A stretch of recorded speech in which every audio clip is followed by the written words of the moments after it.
नमस्कार, मेरा नाम है शिवम पांडे और आप देख रहे हैं द ब्लिंक। वीडियो का टॉपिक है पॉलिटिक्स वर्सेस फार्मर्स, क्योंकि आज शायद पहली बार किसान सिर्फ सेंट्रल गवर्नमेंट की बनाई नीतियों से परेशान नहीं है, बल्कि देश में हो रही राजनीतियों से परेशान है। इस बात को पूरी तरह समझने के लिए वीडियो को पूरा ज़रूर देखें। आप इंटरटेनमेंट वाली वीडियोस पर घंटों खर्च कर देते हैं, लेकिन अगर आपने मेरी इस वीडियो पर क्लिक किया है तो इसका मतलब आपको इस इशू के बारे में जानना है, और इस इशू को समझने के लिए आपको वीडियो पूरी देखनी बहुत ज़रूरी है। आज इस वीडियो में सबसे पहले आपको मैं बताऊंगा कि सरकार के द्वारा लाए गए 3 ऑर्डिनेंस यानी कि अध्यादेश आखिर हैं क्या। इसके बाद मैं आपको समझाऊंगा कि एपीएमसी एक्ट और एमएसपी क्या होता है, और इन चीज़ों को समझने के बाद आपको बताऊंगा कि कैसे देश में एक बार फिर किसानों को मोहरा बनाकर राजनीति खेली जा रही है। पॉलिटिक्स वर्सेस फार्मर्स को समझने के लिए बने रहिए शिवम पांडे के साथ, क्योंकि जनता का जानना जरूरी है।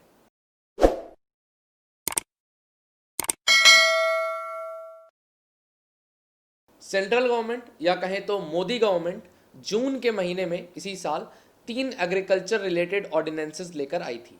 14 सितंबर से पार्लियामेंट का मॉनसून सेशन जारी है और इसी सेशन में मोदी गवर्नमेंट ने इन तीनों ऑर्डिनेंसेस को यानी कि तीनों अध्यादेशों को संसद में इंट्रोड्यूस किया और अब ये तीनों बिल पास होकर लॉज बन चुके हैं। इसी के खिलाफ देश भर में किसानों का प्रोटेस्ट और प्रदर्शन चल रहा है।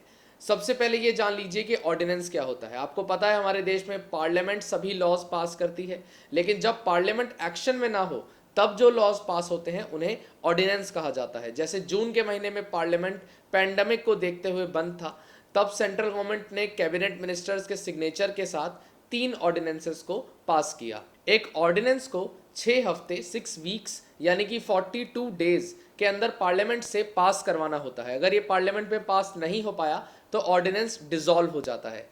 ऑर्डिनेंस के बारे में 3 जरूरी बातें आपके लिए जानना बेहद जरूरी है। पहली बात कि ऑर्डिनेंस प्रेसिडेंट द्वारा पास किया जाता है। इसका फॉर्मेशन तो ऑब्वियसली सेंट्रल गवर्नमेंट ही करती है, लेकिन पार्लियामेंट के एब्सेंस में इसे पास करने का काम प्रेसिडेंट करते हैं।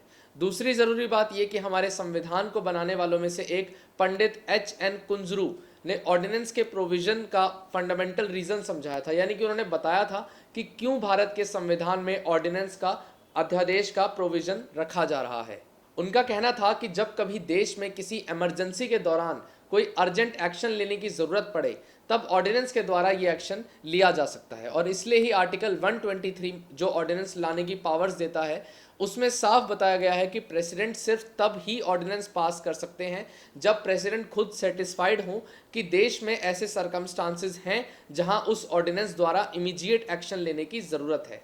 ये बात मैं आपको इसलिए बता रहा हूं क्योंकि एक सवाल सरकार से ये हो सकता है कि एग्रीकल्चर सेक्टर में ऑर्डिनेंस लाकर क्या इमीडिएट एक्शन लिया जा रहा है, और इसके कई जवाब भी हो सकते हैं। फॉर एग्जांपल, जवाब ये हो सकता है कि पैंडेमिक की वजह से देश में जो इकोनॉमिक प्रॉब्लम्स आई हैं उससे निपटने के लिए इन ऑर्डिनेंसेस को लाया गया है, मगर इसका जवाब सरकार को देना चाहिए।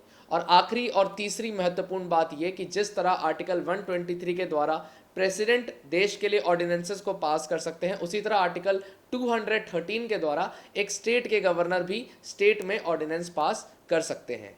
ये अच्छे से समझने के लिए कि तीनों ऑर्डिनेंसेस क्या हैं, आपको पहले ये समझना होगा कि एपीएमसी एक्ट क्या कहता है। एपीएमसी यानी कि एग्रीकल्चर प्रोड्यूस मार्केट कमिटीज। क्योंकि एग्रीकल्चर एक स्टेट सब्जेक्ट है, इसलिए अलग अलग स्टेट्स अलग अलग साल में एपीएमसी एक्ट लेकर आए, लेकिन इस एक्ट का भारत देश में पुराना इतिहास है। आज़ादी से पहले अंग्रेज पहली बार इस तरह के एक्ट को लेकर आए थे, और आज जो एपीएमसी एक्ट हमारे पास है वो भारत सरकार 2003 में मॉडल एपीएमसी एक्ट के नाम से लेकर आई थी। मगर ये है क्या? इस एक्ट के अकॉर्डिंग स्टेट गवर्नमेंट अपने यहाँ मार्केटिंग बॉडीज स्टैब्लिश कर सकती हैं, जिसे आम भाषा में मंडी कहा जाता है।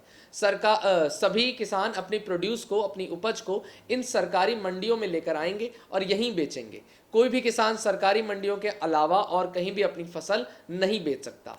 ई नैम के बारे में मैं आपको आगे बताऊंगा। तो सरकार ट्रेडर्स को लाइसेंस इशू करती है और ये ट्रेडर्स इन मंडियों में किसान से प्रोड्यूस खरीदते हैं और फिर आगे होलसेल या रिटेल ट्रेडर्स को बेचते हैं। कोई भी प्राइवेट कंपनी किसानों से डायरेक्ट फसल नहीं खरीद सकती, और इसी एक्ट का नाम है एपीएमसी एक्ट। अब सवाल है कि ऐसा एक्ट देश में क्यों लागू किया गया। तो देखिए, भारत के किसानों की अनेक परेशानियों में से एक बहुत बड़ी परेशानी है कि उन्हें कोई ऐसा मार्केट नहीं मिलता जहां वो सही दाम पर यानी कि फेयर प्राइस पर अपनी प्रोड्यूस को बेच सकें। मतलब किसानों की प्रोड्यूस के बदले फेयर प्राइस ना मिलना एक बहुत बड़ा इशू है जिससे किसान परेशान है। और इसी प्रॉब्लम को सॉल्व करने के लिए अलग अलग सरकारों ने अब तक एग्रीकल्चर सेक्टर को कंट्रोल किया हुआ है ताकि कोई प्राइवेट कंपनी किसान को एक्सप्लॉइट ना कर सके। आपको मालूम होगा कि कैपिटलिज्म की क्रिटिक कहते हैं कि कैपिटलिज्म का सबसे बड़ा डिसएडवांटेज है वर्कर्स का एक्सप्लॉयटेशन। इसी तरह कैपिटलिस्ट और प्राइवेट कंपनियां किसानों को एक्सप्लॉइट ना करें, इसलिए सरकार ने यह मार्केट प्राइवेट कंपनियों को दिया ही नहीं है। इसके अलावा एक और बात यह है कि एपीएमसी एक्ट लाया तो गया है किसानों के भले के लिए, मगर आज की सच्चाई यह है कि सरकारी मंडियों में जमकर घूसखोरी चल रही है और किसानों को मंडियों में बैठे एजेंट्स को घूस देनी पड़ती है, क्योंकि एपीएमसी एक्ट के तहत किसान इन मंडियों के अलावा और कहीं अपनी फसल बेच सकते नहीं हैं। तो सरकार एग्रीकल्चर मार्केट रेगुलेट करना तो इसलिए चाहती है ताकि किसानों को सही प्राइस मिले, लेकिन हो ये रहा है कि किसान सरकारी एजेंट्स के पैरों तले दबे हुए हैं। मेरे ख्याल से अब आप एपीएमसी एक्ट को अच्छी तरह से समझ गए होंगे। तो अब मैं आपको बताता हूं कि यहाँ किन 3 नए लॉज की बात की जा रही है। इनके नाम काफ़ी लंबे और बोरिंग है, तो इनके नाम पर मत जाइएगा, इन्हें समझना आपका ज़्यादा ज़रूरी है। तो पहला लॉ है the farming produce trade and commerce promotion and facilitation act 2020। इस एक्ट के बारे में जानने से पहले ये जान लीजिए कि सरकार ने इन तीनों एक्ट्स के थ्रू एग्रीकल्चर सेक्टर और फार्मर्स को एक नए पर्सपेक्टिव से देखना शुरू किया है। हम आज तक फार्मर्स को दया की दृष्टि से देखते आ रहे हैं और एग्रीकल्चर को एक नीड की तरह देखते आए हैं, और इसलिए सरकार किसानों के लोन माफ करने पर फोकस करती है, किसानों के लिए फर्टिलाइजर्स और सीड्स पर छूट देने पर फोकस करती है। लेकिन पहली बार देश में सरकार ने एग्रीकल्चर को बिजनेस और प्रॉफिट अर्निंग सेक्टर की तरह देखना शुरू किया है, और इसी बात को समझते हुए आपको पहला एक्ट समझाता हूं। पहला एक्ट ये कहता है कि अब किसान सरकारी मंडियों के बाहर भी अपनी उपज बेच सकते हैं, यानी कि अब उन्हें एजेंट्स को अपनी उपज बेचने की जरूरत नहीं है। अब किसान प्राइवेट कंपनियों को, रिटेल या होलसेल ट्रेडर्स को आसानी से डायरेक्टली अपनी उपज बेच सकते हैं। अब किसान सरकारी मंडियों से फ्री हो चुके हैं। इसी एक्ट के द्वारा एक डिस्प्यूट रेजोल्यूशन मैकेनिज्म भी तैयार किया जाएगा, जिससे अगर कभी किसी प्राइवेट कंपनी और किसान के बीच में कोई विवाद हुआ, डिस्प्यूट हुआ, तो उसे सॉल्व किया जा सके। यहाँ 2 बातें हैं जो इससे लिंक्ड हैं। पहली ये कि ई नैम की सुविधा मोदी सरकार 2016 में लेकर आई थी। ई नैम मतलब इलेक्ट्रॉनिक नेशनल एग्रीकल्चर मार्केट। ये एक डिजिटल मार्केट है जहां किसान अपनी फसल प्राइवेट कंपनियों को ऑनलाइन बेच सकते हैं, मगर इसमें परेशानी ये थी कि देश के ज़्यादातर किसान इतने एलिजिबल नहीं हैं कि सभी अपनी फसल ऑनलाइन बेच सकें। मगर अब जो नया एक्ट आया है, इसके तहत किसान मंडियों की फिजिकल बाउंड्रीज के बाहर किसी भी प्राइवेट कंपनी को अपनी फसल आराम से बेच सकते हैं। तो एपीएमसी एक्ट के तहत जो वो नहीं कर सकते थे वो अब कर सकते हैं। और दूसरी बात ये कि इन अनाज मंडी में फसल बेचने और खरीदने के लिए किसानों और कंपनियों को टैक्स भरना पड़ता था, मगर अब क्योंकि किसान और कंपनियां मंडियों के बाहर ही खरीद बिक्री कर लेंगे, तो इन मंडियों की इंपॉर्टेंस धीरे धीरे खत्म हो जाएगी और यहां से जनरेट होने वाला टैक्स भी स्टेट गवर्नमेंट्स को नहीं मिलेगा। एक ध्यान देने वाली बात यह है कि सरकारी मंडियों को खत्म नहीं किया गया है, बल्कि प्राइवेट कंपनियों को भी डायरेक्ट ट्रेडिंग करने की इजाजत दे दी गई है। यानी कि अगर किसान को प्राइवेट कंपनियों से ज़्यादा फायदा मिल रहा है तो वो अपनी फसल प्राइवेट कंपनियों को बेच सकते हैं, और अगर कोई किसान प्राइवेट कंपनियों को ना बेचना चाहे तो वो इन सरकारी मंडियों में पहले की तरह ही अपनी उपज बेच सकते हैं। इससे मार्केट में कंपटीशन बढ़ जाएगा और किसान को अच्छा प्रॉफिट मिलेगा। दूसरा एक्ट है the farmers empowerment and protection agreement on price assurance and farm services act 2020। इनके नाम बहुत लंबे हैं, इन्हें समझने पर ध्यान दीजिए। ये एक्ट कॉन्ट्रैक्ट फार्मिंग की सुविधा देता है। कॉन्ट्रैक्ट फार्मिंग क्या होता है? एक प्राइवेट कंपनी किसान को पहले ही बता देती है कि वो उससे कितनी फसल खरीदेगी और इसका एक कॉन्ट्रैक्ट बन जाता है। इसके बाद किसान उतनी ही फसल उगाता है जितना वो कंपनी उससे खरीदने वाली है। इससे किसान को गारंटी मिल जाती है कि उसकी फसल बिकेगी और उसे उसका फेयर प्राइस, सही दाम मिलेगा। इस एक्ट में 2 बातें सबसे ज्यादा जरूरी हैं। पहली ये कि किस प्राइस पर कंपनी फसल खरीदेगी वो प्राइस उस कॉन्ट्रैक्ट में मेंशन करना अनिवार्य होगा। इससे फसल बिकने की और प्राइस मिलने की गारंटी और बढ़ जाएगी। और दूसरी ज़रूरी बात ये कि इस एक्ट में कहा गया है कि किसानों को फार्मिंग करने के लिए इक्विपमेंट भी प्राइवेट कंपनियां ही देंगी। यानी कि अगर कोई प्राइवेट कंपनी किसी किसान के साथ कॉन्ट्रैक्ट करती है तो उस किसान की फसल अच्छी हो, इसके लिए उसे रिक्वायर्ड इक्विपमेंट देने का काम भी उसी प्राइवेट कंपनी का ही होगा। इससे सबसे बड़ा फायदा ये होगा कि हमारे देश में एग्रीकल्चर सेक्टर में भी टेक्नोलॉजी का यूज़ देखने को मिलेगा।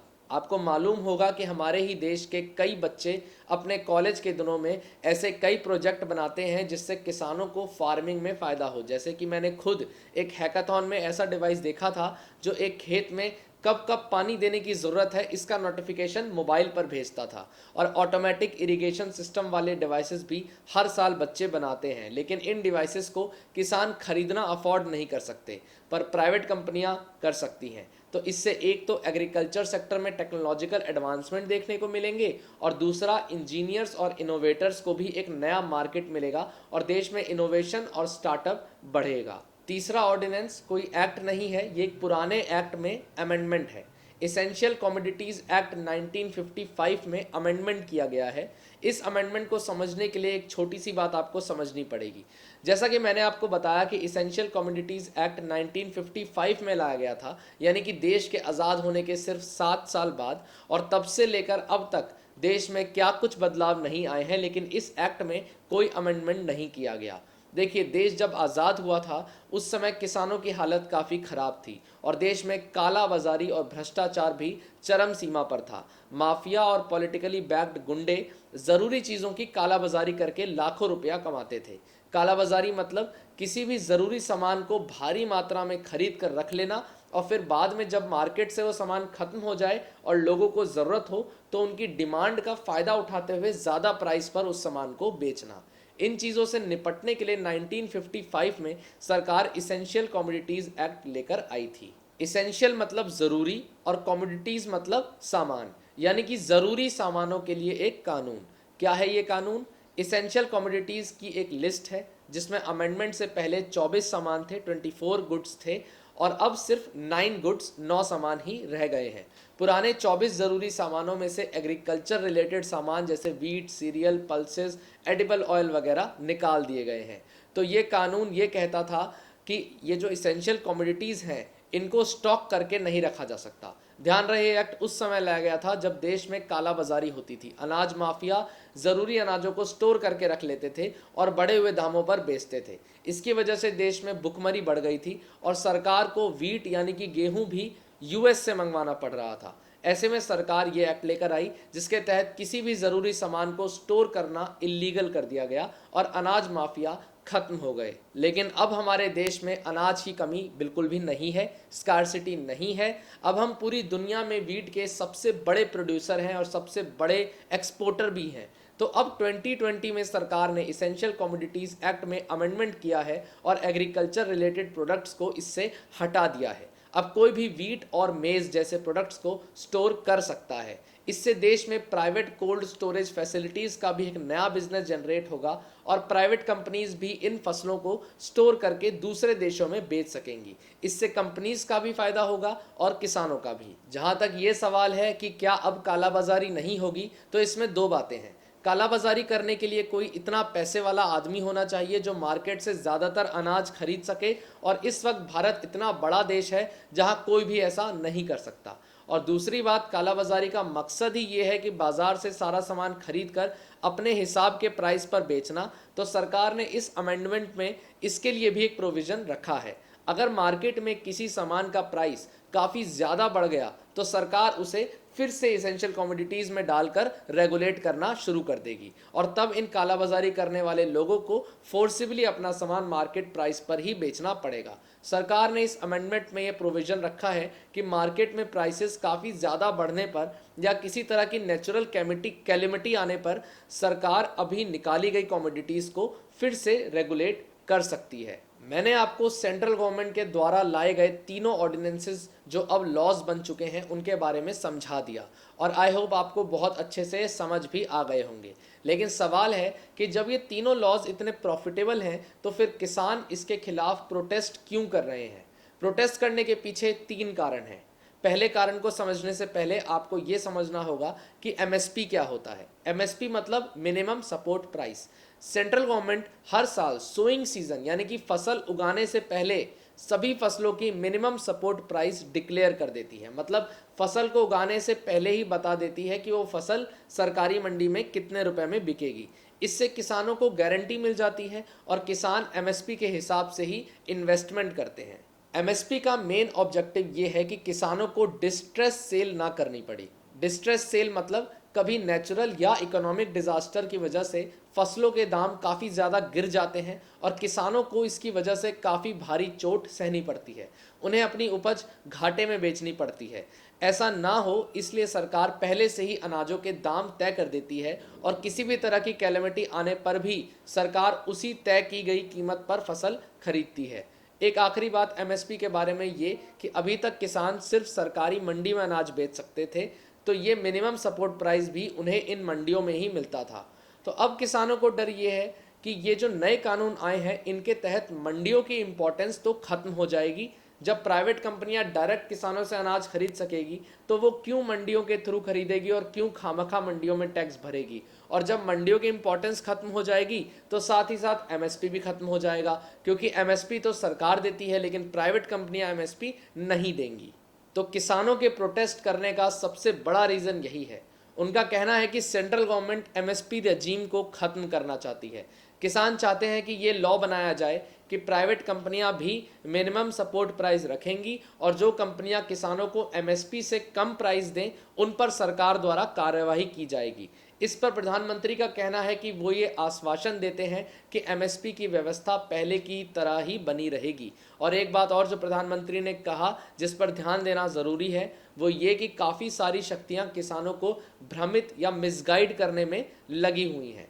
देखिए ये बात तो सच है कि प्राइवेट कंपनियां एमएसपी नहीं देंगी, वो अपने प्रॉफिट के हिसाब से ही प्राइस रखेंगी। लेकिन ये भी सच है कि सरकारी मंडियों में पहले की तरह ही एमएसपी व्यवस्था चलती रहेगी। तो अगर किसान को प्राइवेट कंपनियों से सही दाम नहीं मिल रहा तो वो वापस जैसे पहले बेचता था वैसे सरकारी मंडी में एमएसपी के प्राइस पर अपनी फसल बेच सकता है। ये लॉ किसानों को बहुत सारे ऑप्शंस प्रोवाइड करेगा। किसान चाहे तो डायरेक्ट किसी कंपनी को अपनी उपज बेच दें और अगर वहाँ सही प्राइस ना मिले तो सरकारी मंडी में एमएसपी के द्वारा सही प्राइस तो मिल ही रही है, वो सरकारी मंडी में अपनी फसल बेच सकता है। और ये मैं अपनी तरफ से बता रहा हूँ कि जितनी भी प्राइवेट कंपनियां हैं वो हमेशा सरकार के द्वारा तय की गई एमएसपी से ज़्यादा ही पैसे किसानों को देंगी, क्योंकि अगर वो किसानों को कम पैसे देगी तो किसान उन्हें क्यों अपनी फसल बेचेंगे, वो सरकारी मंडी में ही क्यों नहीं बेचेंगे। इसलिए इन कानूनों से देश के एग्रीकल्चर सेक्टर और देश के किसानों को बहुत ज़्यादा फायदा पहुंचेगा। तो पहला कारण किसानों के प्रोटेस्ट का तो ये है कि किसानों को लग रहा है कि एमएसपी रजीम खत्म हो जाएगा। दूसरा और सबसे बड़ा कारण है पॉलिटिक्स। अब इस बात को थोड़ा ध्यान से सुनिएगा। मैंने आपको पहले बताया कि सरकारी मंडियों में जब किसान अनाज बेचता है तो उसे सरकार को टैक्स देना पड़ता है, और जब कोई कंपनी सरकारी मंडी से अनाज खरीदती है तो उसे भी सरकार को टैक्स देना पड़ता है। और पहले ये सिस्टम कंपलसरी था तो इस टैक्स से स्टेट गवर्नमेंट काफ़ी अच्छा मुनाफा कमाती थी। लेकिन अब अगर किसान अपनी उपज सरकारी मंडियों में बेचना बंद कर देंगे तो स्टेट गवर्नमेंट टैक्स कमाना बंद कर देगी। और यही रीज़न है कि जो कुछ कृषि प्रधान स्टेट हैं हमारे देश में जैसे पंजाब, वो इस एक्ट का पूरी तरह से विरोध कर रहे हैं और साथ ही साथ किसानों को अपने पॉलिटिकल फायदे के लिए भड़का रहे हैं और गुमराह कर रहे हैं। इन्हें गुमराह करने वाले लोगों में वो लोग भी शामिल हैं जो इन मंडियों में पहले घूसखोरी के थ्रू काफ़ी पैसा कमाते थे। ये लोग किसानों को गुमराह करके एक आंदोलन क्रिएट करना चाहते हैं। इन कानूनों को मैंने आपको अच्छी तरह से समझाया और आपको बताया कि कैसे इसमें किसानों का सिर्फ फ़ायदा है, लेकिन फिर भी अपोजिशन पार्टियां किसानों को गुमराह करने में लगी हुई हैं। और तीसरा कारण ये है कि देश में मीडिया चैनल्स नहीं हैं। जो न्यूज़ चैनल्स हैं वो इंटरटेनमेंट चैनल्स की कैटेगरी में आ चुके हैं और किसी भी चैनल ने अनबायस्ड होकर और आसान भाषा में किसानों को इन कानूनों के बारे में समझाने की कोशिश नहीं की। देश में मीडिया का काम ही है ये होता है कि सरकार द्वारा बनाए गए कानूनों के फायदे और उनके नुकसान जनता तक पहुंचाना, लेकिन क्योंकि देश में अनबायस्ड जर्नलिज्म बहुत कम लोग कर रहे हैं इसलिए किसानों तक सही और अनबायस्ड डिटेल्स पहुंच नहीं पाई हैं और नेता और कुछ दूसरे लोग अपने पॉलिटिकल फायदे के लिए उन्हें गुमराह कर रहे हैं।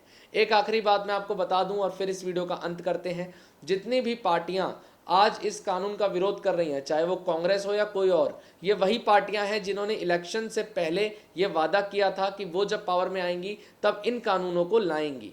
इससे ही आप समझ सकते हैं कि कैसे ये पार्टियां सिर्फ अपने फायदे के लिए देश में आंदोलन को जन्म दे रही है। बस इसके बाद आप मुझे दीजिए इजाज़त। अगर मेरी इस वीडियो से आपको किसानों का मुद्दा अच्छे से समझ आ गया हो तो प्लीज़ मुझे कमेंट करके बताएं और अनबायस्ड जर्नलिज्म के लिए बने रहिए शिवम पांडे के साथ, क्योंकि जनता का जानना ज़रूरी है।